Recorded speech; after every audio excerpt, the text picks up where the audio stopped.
Uhum. Retomando o depoimento do ex-presidente. Senhor ex-presidente? Senhor ex-presidente? Então, só para concluir, o Jacob Bittar, ele não foi acolhido, ele chegou a passar semana lá. Isso. E que época que aconteceu que ele ficou lá com você passando, ou uma semana, ou algumas semanas, eu não sei.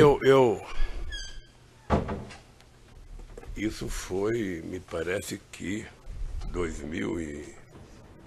Foi a partir de 2005, 2006, por aí. Ok. Depoimento prestado aqui nos autos, inclusive hoje, o senhor Bunlai falou que por volta de agosto de 2010, o senhor Jacob Bittar manifestou interesse em comprar um sítio, porque ele queria que, em alguns depoimentos também, reunir as famílias. Dentro desse contexto de amizade com o senhor, você chegaram a conversar sobre isso? Não. Em algum momento? É isso que eu fico muito fulo da vida, porque como é que as pessoas decidem? O Zé Carlos Bunlai conversou com o Jacob Bittar, o mínimo que eu esperava é que ele falasse para mim, olha, você vai comprar um sítio para quê? Não, eu não estou perguntando ao senhor quando foi comprado ou quando você tomou conhecimento. Eu estou perguntando se nas suas relações de amizade com o senhor Jacob Bittar, não, esse assunto entrou em discussão. Ok. Em depoimento, o senhor Fernando Bittar relatou que vocês, o senhor presidente e a dona Marisa, poderiam usar o sítio como quiserem. O senhor pode falar um pouco disso, por gentileza? Quando eu fiquei sabendo do sítio, ou seja, que o sítio era do Jacob Bittar, que eu fui lá, eu fiquei sabendo que o Jacob Bittar tinha dito para a dona Marisa que poderia colocar lá parte do acervo. Uma parte do acervo foi colocado no Banco do Brasil, que eram as coisas que tinham valor, que estão lá até hoje. Outra parte do acervo foi colocado em contâneres, sobretudo papel mais valioso, e foi guardado que empresa foi? Graneiro. E o que foi lá para casa era dois tipos de coisa. Primeiro, eu posso até dizer de forma pejorativa, tralha, que era roupa, camisa de time de futebol, muitas, a Polícia Federal foi lá, deve ter achado, sabe, de todos os times do Brasil. Jaleco de fotógrafo, tinha uns 50 tapetes, sabe, de tudo quanto é lugar lá, e bebida, muita cachaça, sabe, um pouco de uísque e vinho de menos qualidade, que eu também não conhecia, tá? E que denunciaram que era uma adega, na verdade era um quarto, sabe, que se alguém dissesse que era adega para o entendedor, mandava prender, porque era um quarto que não tinha nem ar-condicionado, nem refrigeração para guardar vinho. Então era isso. Então o Jacob Bittar tinha essa preocupação. Hoje, na minha opinião, o Jacob Bittar tinha outra coisa. Tá? O Jacob Bittar, eu acho que ele tinha, na consciência dele, a preocupação do que ele ia fazer quando a gente deixasse a presidência. Sabe? Então eu acho que quando ele comprou o sítio pensando em ele estabelecer um lugar para que ele pudesse convidar a gente e passar, sabe, tempo junto. Okay. E ele era muito amigo da Marisa. A Marisa tratava ele com uma fidalguia e com um respeito profundo. E eu acho que ele se sentia confortavelmente bem, sabe, com a dona Marisa, porque ela tratava ele com dignidade. Então a pergunta é se os senhores tinham liberdade para usar o sítio como quiserem, como o Fernando Bittar disse à época, como quisesse. Eu, na verdade, gostava de usar quando eles estavam lá. Ok, mas os senhores tinham liberdade de usar? Não, eles disseram que eu podia utilizar. Ok. Também no depoimento que o senhor prestou no aeroporto de Congonhas, o senhor relatou o seguinte: eu fui conhecer o local no dia 15 de janeiro. Sei também dito pelo companheiro Fernando, pelo Jacob Bittar e pelo Jonas, que uma das ideias deles era não só que eu tivesse um lugar para descansar, mas também que eu tivesse alguma coisa para guardar, tralhas de Brasília, que é muita tralha que a gente ganha. Então, além dessa questão das tralhas, que o senhor usou essas palavras, também era uma ideia que o senhor pudesse descansar lá no local? Sim. Ok. No depoimento que o senhor prestou em Congonhas... Até hoje tem muita gente que oferece, o Lula quer passar um dia na praia, quer passar um dia no... Sabe? Ok, senhor ex-presidente. Senhor ex-presidente, no depoimento que o senhor prestou no aeroporto de Congonhas, o senhor... No aeroporto de Congonhas... Na condução coercitiva que foi declarada depois que o fato está validado, né, doutor? O Supremo deu eficácia para frente, né, doutor? Discussão a ser feita. Não é discussão, porque o acordo do STF foi explícito nesse sentido. Mas eu posso prosseguir com minhas perguntas. Senhor ex-presidente, no depoimento que o senhor prestou no aeroporto de Congonhas, o senhor relatou que era uma sacanagem da imprensa sobre a divulgação do sítio, porque aquilo era sigiloso, aquilo era segredo. O que o senhor quis dizer com isso? Eu quero dizer que é o seguinte, que um presidente da República, que deixou a presidência da República com 87% de bom e ótimo, não tinha o direito de colocar o pé numa praia, não tinha o direito de colocar um pé no hotel, não tinha o direito de chegar no aeroporto. Sabe? Se um dia você ficar famoso, você vai perceber o quanto é difícil. Quanto é difícil. Você, na verdade, fica prisioneiro. Tá? Prisioneiro. Tanto que eles sabiam que o lugar que eu me sentia mais confortável era ou no Torto ou no Alvorada. Porque lá eu tinha segurança de que ninguém estava bisbilhotando a presidência da República. Tá? É por isso, sabe, que era importante que tivesse isso. Tudo bem, senhor ex-presidente. Senhor ex-presidente, qual é a frequência de utilização do sítio de Atibaia por você e por Dona Marisa? Não sei, querido, não sei. Mas uma média. Se eu estivesse viajando, sabe, eu ia menos. Se eu não estivesse viajando, eu ia mais. E dependendo de quanto que o Jacó poderia ir. Tá. Senhor ex-presidente, o senhor tinha intenção de comprar o sítio? Eu, na verdade, pensei em comprar o sítio para agradar a Dona Marisa em 2016. Eu tive pensando, porque se eu quisesse comprar o sítio, eu tinha dinheiro para comprar o sítio. Acontece que o Jacobitá não pensava em vender o sítio. Ok. O Jacobitá tinha aquilo como patrimônio. Eu queria exibir para o senhor ex-presidente o evento 2, anexo 286, excelência, que é uma minuta de escritura de 2012, em que consta o senhor ex-presidente e a senhora ex-primeira-dama como adquirentes do sítio. Isso em 2012. Isso foi apreendido na sua residência. Lá em 2012, o senhor tinha interesse em comprar o sítio? Não, então por que esse documento foi encontrado na sua casa? Porque também alguém tinha interesse de vender. Alguém tinha interesse de comprar? Sabe? Não. Não? Nem sei. Mas tem o nome do senhor aí. Não, veja. Se for feita uma minuta, se foi o Fernando Bittar que fez a minuta, ou foi o Jacob Bittar que fez a minuta, sabe? Obviamente que, como eu era amigo deles, eles poderiam ter oferecido para mim. Eu, se quisesse comprar o sítio, eu teria comprado porque eu tinha dinheiro para comprar o sítio. Ok. Eu não comprei o sítio e não comprei em 2016, que teve outra minuta. Ok. E por que esse documento foi encontrado em sua residência, senhor ex-presidente? Ora, porque se a ideia era tentar mostrar que o Lula deveria comprar, deveria ter entregue lá em casa. Tá? Okay. Deveria ser entregue. Isso foi entregue ou para mim, ou para minha mulher, ou para alguém. Ok. Qual é o erro de ter sido voltado da minha casa? Foi feito para entregar para nós. Senhor ex-presidente. Se tivesse a casa do vizinho, que era complicado. O senhor Emílio, em depoimento prestado nessa ação penal, relatou que tinha muito apreço pelo senhor. Quem? O senhor Emílio Odebrecht. Ele relatou que tinha muito apreço ao senhor porque o senhor era um homem que sabia ouvir as demandas da organização. E eu por ele. Ok. E, nesse contexto, ele alegou que tratava com você de assuntos da Petrobras e assuntos relacionados ao setor petroquímico. O senhor confirma que tratou desses assuntos com o senhor Emílio Odebrecht? É porque perguntado assim, truncado. Não estou truncado. Pode com calma, senhor presidente. Responder a minha relação com o Emílio Odebrecht. O Emílio era um dos mais competentes empresários brasileiros. Aliás, herança do velho pai dele, que era uma figura excepcional, tá? Que eu tive o prazer de conhecer. Tá? A minha relação com o Emílio era uma relação de um homem preocupado não apenas com o desenvolvimento do Brasil, mas preocupado com o desenvolvimento da economia brasileira em relação ao mundo. O Emílio Odebrecht tinha relação. Quando eu fui candidato em 89, eu já viajava para a América Latina. Só tinha 2 embaixadores do Brasil no exterior, na verdade. Um era o representante do Banco do Brasil, que tinha em quase todo lugar, e o outro um representante da Odebrecht. Onde fizesse reunião, tinha lá o cara, seu Lula, eu sou representante da Odebrecht. Tá? Então a Odebrecht ela tinha muita representação na América Latina, e ela tinha muita representação na África. Até porque foi a única empresa que trabalhava em Angola no tempo da Guerra Civil. Ela atendia tanto os interesses do Zé Eduardo, que ganhou a Guerra Civil, quanto do líder da oposição, sabe? Eles conseguiam conviver. Bom, com base nisso, eu tinha uma relação com o Emílio, uma relação profissional, republicana, decente, digna e respeitosa.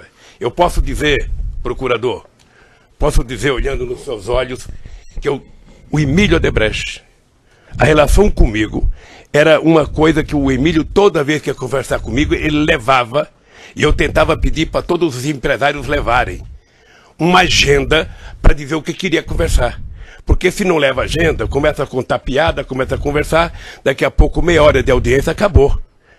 E o Emílio sempre discutiu comigo interesses desse país, interesse da indústria nacional, interesse de política de inovação, interesse de política de investimento do Brasil no exterior. É por isso que eu fui a Angola em dezembro de 2003 e fiz um discurso onde o Estadão fez uma matéria me criticando porque eu dizia que os empresários brasileiros eram covardes, não tinham coragem de investir no interior. Porque o investimento do Brasil no exterior era fincar a bandeira nacional em qualquer país, como fez o Canadá no Brasil no começo do século passado, como fez a Inglaterra no Brasil no começo do século passado, como fez os Estados Unidos, construindo ferrovia hidrelétrica, e eu acho que o Brasil tinha obrigação. E isso eu discutia com o Emílio, discutia com outros empresários, o setor do álcool. Eu passei um tempo tentando convencer o setor sucroalcooleiro a utilizar a África para vender etanol para a Europa. Senhor ex-presidente, o senhor Emílio realmente gostava muito do senhor, ele até ficou envergonhado no Ministério Público, não lembrou a data do seu aniversário. É, grave. E naquela oportunidade... Ele devia ter mandado um presente. Naquela oportunidade, ele apresentou algumas agendas com pautas do setor petroquímico, essas agendas aí que o senhor falou que pedia. Então, ele tratou com o senhor sobre a petroquímica? Não necessariamente. Eu estou perguntando. Na verdade, eu estou perguntando. A pergunta tem um pressuposto que não pode ser... Ele já foi perguntado no começo. O senhor tratou sobre essas questões petroquímicas com ele? Quando? Nessas várias audiências que o senhor teve. Em vários momentos a gente discutia indústria química, petroquímica, óleo, gás. Ótimo. Isso é discutido com todos os empresários. Tudo bem, senhor presidente. Aliás, discutia muito com a Abdib, que era a empresa, e com o Sindicato das Indústrias Pesadas no Brasil. Senhor ex-presidente, posso continuar a perguntar? Pode. Tudo bem. Se eu te interromper, se o senhor quiser falar, o senhor pode pedir uma falar. parte. Senhor ex-presidente, o Paulo Gordilho, da OAS, ele relatou também que o Léo Pinheiro gostava muito do senhor e que o senhor tinha ajudado bastante a empresa OAS e que você foi muito importante para o Léo Pinheiro. Como é que foi isso? Deixa eu dizer, sem nenhuma falsa modéstia, todos os empresários deveriam gostar muito de mim. Não, o senhor Léo Pinheiro gostava muito do senhor. Deveriam Paulo gostar. Gordilho Eu falou. nunca tive coragem de perguntar se eles tinham votado em mim alguma vez, porque acho que nenhum votou em mim. Porque para votar tinha uma questão de pele. E aí o Lula já não cabe mais. Mas todos me tratavam com respeito, todos. Do maior produtor de açúcar e álcool desse país, a maior construtor civil, ao maior banco do Brasil, os bancos, todos me tratavam com muito respeito, porque eles viveram no meu governo o momento de ouro desse país. O Brasil nunca teve tanta credibilidade no exterior, nunca foi tão orgulhoso ter passaporte brasileiro no exterior, nunca se gerou tanto emprego. Eu agora fico com pena quando eu vejo, tem brasileiro indo para Portugal para procurar emprego, tem brasileiro... No meu tempo de governo, as pessoas voltavam de Portugal, voltavam do Japão para trabalhar aqui no Brasil. De tanto emprego que a gente tirou, 20 milhões de empregos. Então, todos eles. A OAS saiu de menos de 20 mil empregados para não sei quantos milhares de empregos. A Odebrecht saiu de não sei quanto para quase 200 e pouco mil empregados. A Petrobras saiu de 30 para 80. Então, todos, na verdade, todos eles deveriam, me agradecer pelo período que o Brasil viveu no meu governo. Então, gostar de mim, eu não diria que é obrigação. Okay, mas é um dever deles. E aí o seu Léo Pinheiro falou, olha, o Lula foi muito importante para a OAS, ele nos ajudou. Como que foi isso, senhor presidente? Não, porque a quantidade de obras. Só, procurador, quando eu cheguei na presidência da República, esse país era tratado como se fosse uma republiqueta de bananas. Eu lembro de uma briga que eu tive quando o presidente do BNDES e o presidente da Petrobras diziam que esse país não tinha capacidade de produzir navios. Em relação a essa especificamente? Hein? Em relação Não, à não, empresa é que sabe o que acontece? Não tem uma relação de ajudar um. Foi ajudada a economia brasileira. O senhor lembra que nós terminamos o meu mandato crescendo a 7,5%. O comércio varejista chegou a quase 14%. Nunca os pobres foram. Sabe, até nesses shoppings aqui de Curitiba, dos ricos, os pobres passaram a frequentar. O pobre não queria mais ir em feira popular, queria ir no lugar que o pobre tem direito de ir. E esse país virou outro país. Então não é nada específico à OAS, é A todas as a empresas, empresa. todas elas. O Léo Pinheiro gostava Pode do pensar. senhor, como todos os empresários Agora deveriam todos gostar. deviam. Eles tinham, eu acho que todos me respeitavam profundamente e eu os respeitava profundamente. Ok, senhor presidente. E duvido ainda, procurador, duvido, para terminar, eu duvido que você encontre um empresário, mesmo esse da Van que ajudou o Collor agora com o Zap, se esse cara um dia foi procurado pelo Lula para pedir 5 centavos. Porque a relação de respeito que eu adquiri com eles e que impunha a eles não admitia que qualquer empresário conversasse comigo sobre 5 centavos. E não admitia quem frequentasse a minha casa discutir negócio, sabe, de governo. Governo eu discutia até a meia-noite dentro do palácio. Quando eu ia para casa cuidar da minha família. Senhor presidente, o Bunlai, no depoimento que foi aproveitado nesses autos, ele alegou que efetuou um empréstimo no Banco Chain e isso estava causando vários problemas para ele, que ele estava impossibilitado de operar com bancos, estava incluído no CADIM. Ele chegou a confidenciar isso com o senhor? Eu vi a denúncia pelos jornais. E o Bunlai conversava... Somente ele é que sabe se ele pegou dinheiro com quem quer que seja com o Chain, com o Itaú. Tá? E esses problemas pessoais que ele teve com esse empréstimo? Hein? Esses problemas pessoais que ele teve com o empréstimo? Eu não sei qual é o problema pessoal que ele Ele não teve. comentou com o senhor. Hein? Ele não comentou com o senhor esses Também não sei. problemas. Ok. Ele sabia que era proibido discutir qualquer assunto que não fosse a relação familiar.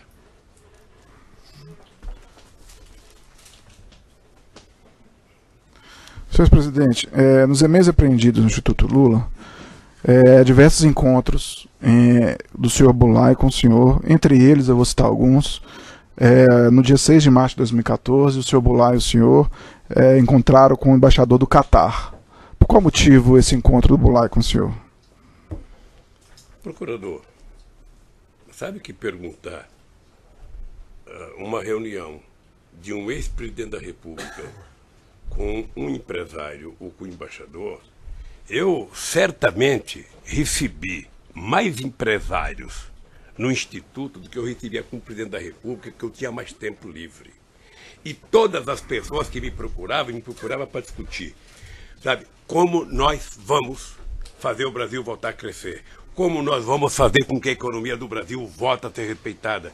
Olha, se alguém trouxe alguém do Catar, eu não sei se foi para discutir o assunto de Olimpíadas ou de futebol, mas eu não sei se teve o embaixador do Catar comigo. Se tiver na minha agenda, deve ter tido alguma razão. Mas eu recebi muitos empresários. Ok. Recebi muitos empresários, muitos embaixadores, muitos ex-presidentes, muitos primeiros-ministros. Existe um encontro também do senhor Bunlai e o senhor André Esteves com o senhor no Instituto Lula. Qual motivo Só teria esse pela ordem, encontro? excelência, na verdade, existe um apontamento, não necessariamente a existência do Eu vou encontro. corrigir a Não pergunta, sei, senhor não ex-presidente. sei. Existe um apontamento de um encontro do Não sei, senhor não- com não André sei, Esteves e com o não sei, Bunlai. Não lembro se eu tive com o André Esteves. Ok. Junto com o Bunlai. Senhor ex-presidente, existe um apontamento quanto a isso. Por qual Eu motivo não você sei acha se que pode ter existe. tido um assunto em comum? Sabe? Algum assunto em comum que o senhor possa ter tido com eles? Se teve algum assunto em comum que eu não sei, deve ter sido o Zé Carlos Bunlai em dificuldade econômica, querendo que o BTG salvasse a empresa, como todo mundo fazia. Ok, E nem senhor. sempre salvava. Ok, senhor ex-presidente. Senhor ex-presidente, Mas ele deve ter dito para você o que ele queria. não, mas eu estou perguntando para o senhor. Ah, não. Senhor ex-presidente, o senhor estava na reunião, segundo o apontamento, sabe. como bem lembrou o doutor Cristiano Zanin.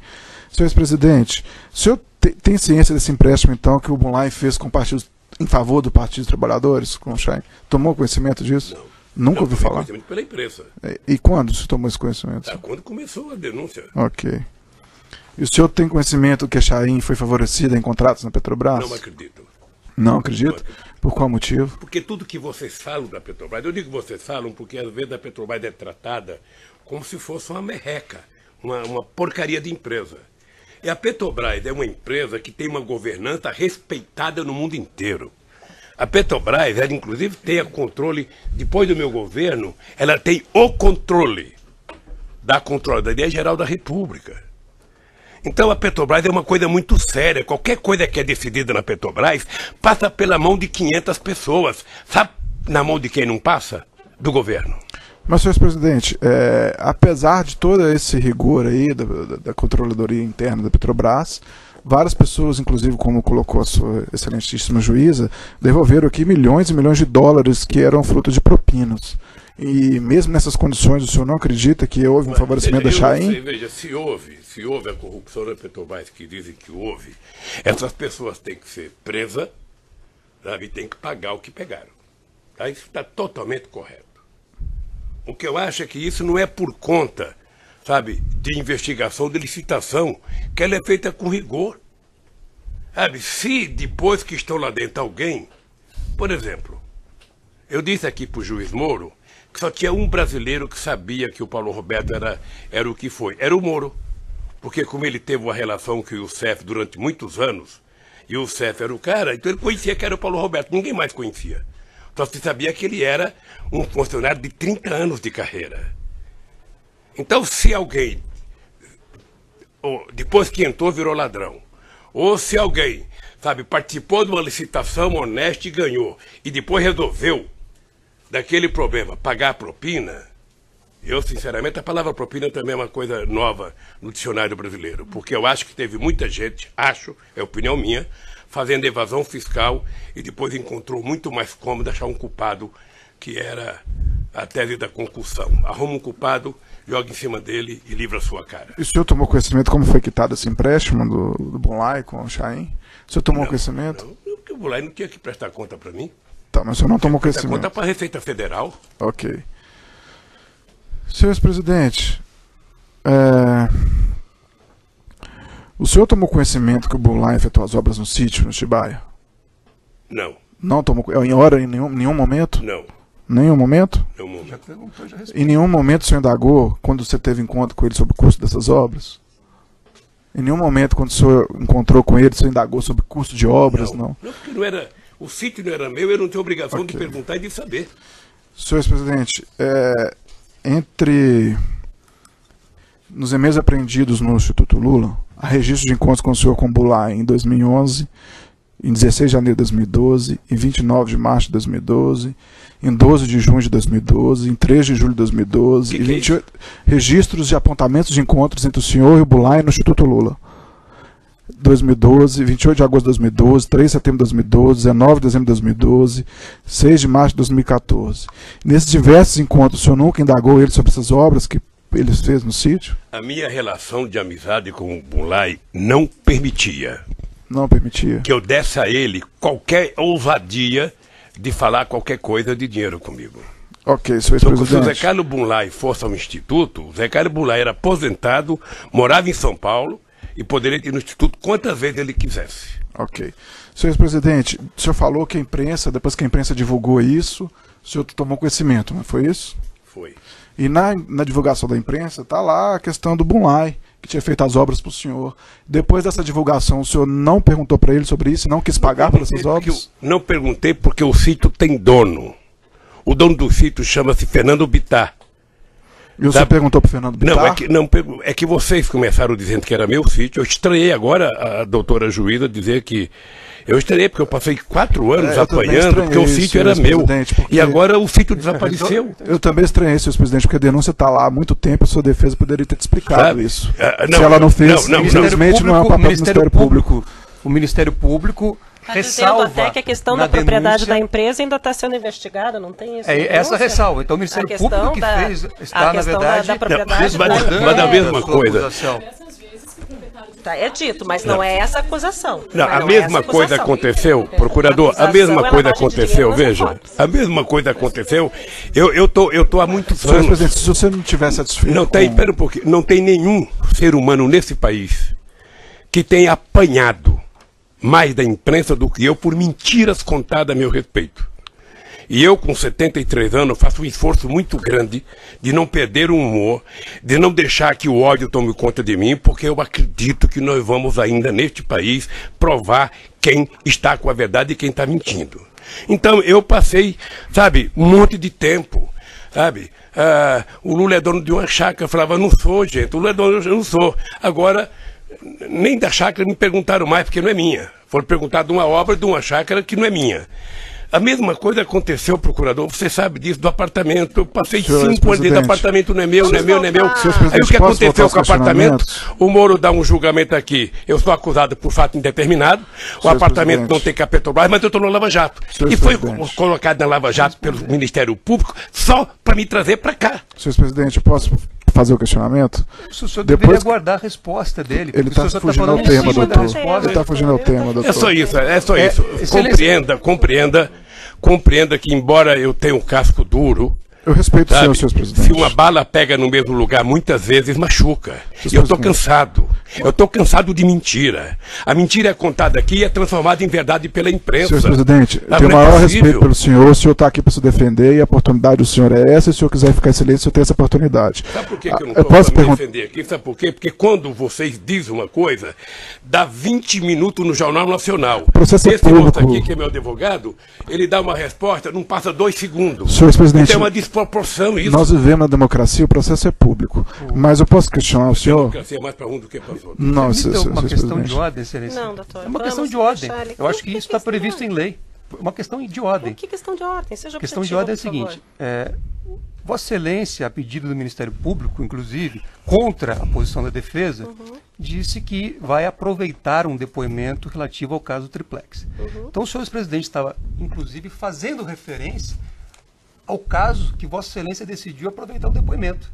Então, me parece que aproveitar o depoimento sem dar a ele a oportunidade de falar sobre o assunto configura um cessamento de defesa. Esse fato já está julgado, senhor Jalim. Eu diria a Vossa Excelência... Senhor Cristiano, o que vai ser aproveitado daquele depoimento são os fatos relativos a essa denúncia, mas não a relativa ao triplex. E ele está atacando algo que já foi decidido.